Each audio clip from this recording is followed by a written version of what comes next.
Jungle.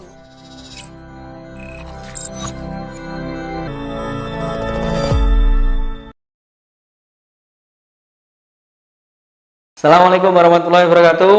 Halo teman-teman, bertemu dengan saya lagi Frandi di YouTube Mastery 1.0. Kita sudah sampai di video ke-27. Di video kali ini saya akan membahas lebih detail bagaimana cara memaksimalkan pendapatan kita di YouTube AdSense. Untuk penjelasan lengkapnya, mari kita simak video berikut ini.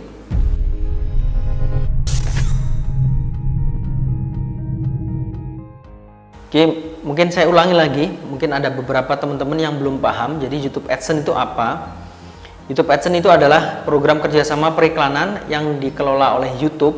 Dalam hal ini YouTube juga punya Google ya. Ini merupakan revenue stream channel yang paling mudah dan sederhana gitu ya. YouTube memberikan syarat sebelum Anda bisa melakukan monetisasi channel, yaitu akun sudah terverifikasi dengan nomor HP, kemudian mempunyai 1000 subscriber dan mendapatkan 4000 jam tayang selama 12 bulan terakhir. Jadi channel teman-teman itu bisa dimonetisasi dengan program yang namanya YouTube AdSense, yaitu program kerjasama periklanan yang dilakukan oleh YouTube. Ada syaratnya, yaitu harus teman-teman punya channelnya mempunyai 1000 subscriber gitu, dan totalnya ada 4000 jam tayang dalam 12 bulan terakhir. Jadi teman-teman nggak perlu khawatir dengan syarat ini. Kalau teman-teman benar-benar melakukan apa yang ada di YouTube Mastery ini, maka syarat untuk mencapai 1000 subscriber dan 4000 jam tayang ini adalah sangat mudah. Jadi nggak perlu teman-teman melakukan cara-cara curang, misalkan membeli subscriber. Itu sangat-sangat tidak boleh ya, nggak boleh dilakukan, dan itu malah merugikan kita sendiri sebenarnya. Atau melakukan view gitu ya, membeli view, itu nggak boleh. Jadi lakukan secara natural. Di YouTube itu tidak perlu iklan gitu ya. Jika teman-teman benar melakukan, maka jika video teman-teman ini bagus dan memenuhi ranking faktor dari YouTube, maka video teman-teman akan dipromosikan sendiri oleh YouTube tanpa biaya sama sekali. Nah, pertanyaannya adalah bagaimana kita bisa memaksimalkan pendapatan dari YouTube AdSense sehingga bisa lebih besar daripada YouTuber-YouTuber yang lainnya atau YouTuber di luar sana.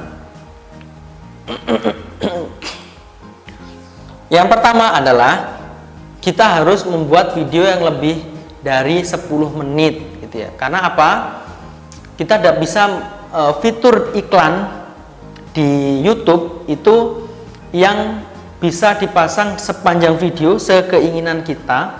Itu adalah hanya video yang berdurasi lebih dari 10 menit.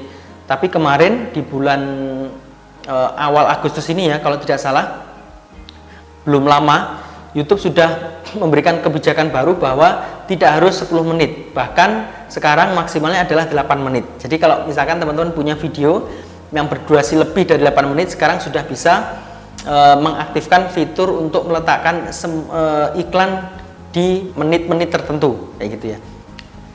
Jadi efeknya kenapa sih kita bisa mengaktifkan itu? Otomatis karena iklannya lebih banyak di video, maka otomatis penghasilannya juga bisa lebih banyak gitu. Jadi seperti itu. Jadi kalau menurut saran saya tetap teman-teman membuat video lebih dari 10 menit, lebih dari itu lebih bagus.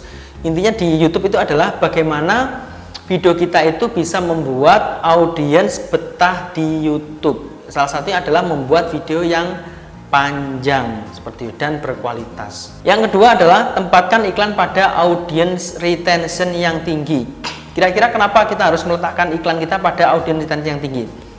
Ingat, pengertian audience retention itu adalah seberapa sering orang tersebut menonton video kita gitu ya. Kalau di grafik audience retention nanti akan kita lihat, bisa kita lihat ada yang spike naik gitu ya, ada yang turun. Nah, yang naik ini kita nanti sisipkan iklan. Yang naik itu artinya apa? Berarti di menit tersebut orang itu bisa jadi memutar balik atau mengulang-ulang di menit tersebut karena mungkin ada informasi atau adegan yang bagus gitu ya, atau ada hal yang membuat dia memplayback gitu ya, memutar ulang video kita atau di menit tertentu. Lah, di menit-menit tertentu itu adanya di mana itu bisa dilihat di analitik, kemudian di audience retention. Nanti dilihat ada yang naik enggak. Kalau yang naik itu diletakkan di situ iklannya. Nanti akan otomatis iklannya akan terplay dengan semakin sering. Semakin sering iklan di play, maka penghasilan kita akan semakin besar. Dengan jumlah view yang sama, kalau kita bisa memanfaatkan iklan kita ditempatkan di audience retention yang tinggi, maka penghasilan kita lebih besar dibanding dengan YouTuber lainnya. Yaitu tadi cara memaksimalkan, sebenarnya tidak ada cara lain menghasilkan di AdSense. Yang pertama adalah teman-teman harus rajin upload. Rajin upload itu sudah nggak bisa ditawar. Semakin sering teman-teman upload itu semakin bagus. Dalam sehari minimal itu adalah 1 terupload. Maka itu nanti video teman-teman akan terus, channel teman-teman akan terus berkembang, terus growth, otomatis bisa menghasilkan penghasilan lebih banyak. Terus yang kedua adalah bagaimana kita membuat durasi video yang panjang, yang panjang dan berkualitas. Dan yang ketiga adalah kita menempatkan iklan kita di audience retention yang tinggi. Jadi AdSense adalah cara monetisasi yang paling mudah dan sederhana, tapi masih ada sumber penghasilan, potensi penghasilan yang besar yang lainnya, yaitu di video kita berikutnya. Terima kasih, semoga bermanfaat. Sampai jumpa di video berikutnya. YouTube Pastry 1.0, bukan YouTuber biasa.